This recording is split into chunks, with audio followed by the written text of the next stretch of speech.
Brother, சொல்றேன்னு தப்பா எடுத்துக்காதீங்க. கட்டின ஒய்ஃபை கை நீட்டி அடிக்கிறது தப்பு தானே? அடிக்கிறது தப்புதான் பிரதர். ஆனா நம்மள அடிக்க தூண்டுறது தப்பு இல்லையா?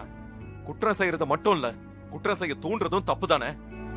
ஐயோ ப்ரோ, நீங்க ரொம்ப கோவமா இருக்கீங்கன்னு நினைக்கிறேன். அப்படிலாம் ஒண்ணும் இல்ல ப்ரோ. இல்ல பிரதர், நீங்க கோவமா தான் இருக்கீங்க. ப்ரோ, நீங்க கேக்குறத பார்த்தா இசை உங்ககிட்ட வந்து பேசின மாதிரி தெரியுது. ஐயோ பிரதர், இசையெல்லாம் வந்து என்கிட்ட பேசல. நடந்ததெல்லாம் கேள்விப்பட்டேன். அவ சொல்லாம நீங்க எப்படி கேள்விப்பட்டிருப்பீங்க? இந்த இசையோட பிரச்சனையே இதுதான்.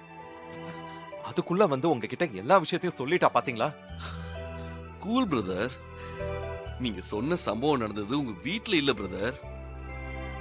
இத்தனை பேர் வந்து போயிட்டு இருக்க ஒரு கல்யாண மண்டபத்துல. அதுல ஒருத்தர் பார்த்துட்டு வந்து என்கிட்ட விஷயத்த சொன்னாரு. ஏன் ப்ரோ, இசைதான் உங்க சட்டப்பிரண்டை எழுதி ஒட்டினாங்கன்னு உங்களுக்கு எப்படி தெரியும்? அவ ஒட்டாம இந்த காரியத்தை வேற யார் பண்ணிருப்பாங்க? இசைக்கு என் மேல பயமே இல்ல. கொஞ்சம் இடம் கொடுத்ததும் என்னையவே அசிங்கப்படுத்திடுவா. எவ்வளவுதான் கோவமா இருந்தாலும் கட்டின பொண்டாட்டிய கை நீட்டி அடிச்சதுக்கு உங்களை தான் எல்லாரும் தப்பா நினைச்சிருந்திருப்பாங்க.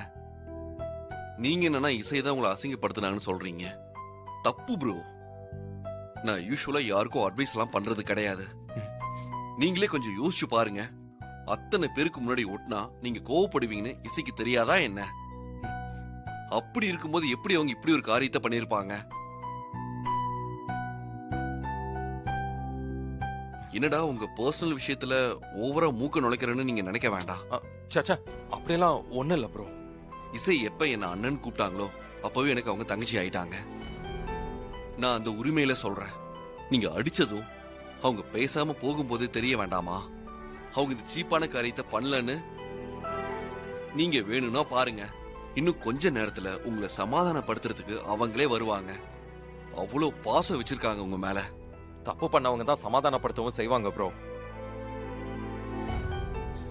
ப்ரோ, நீங்களும் கஷ்டப்பட்டு மத்தவங்களையும் கஷ்டப்படுத்தி உங்களை சுத்தி நடக்கிற எதுவுமே உங்களுக்கு புரியாத மாதிரி நடிக்கிறீங்க. அது அப்படி இல்ல ப்ரோ. அவங்க தேடி வர்றது பாசத்துல. சரி, ஓகே ப்ரோ, எனக்கு ஒரு ஃபோன் கால் பேசணும். ப்ளீஸ். சரி ப்ரோ, கண்டினியூ.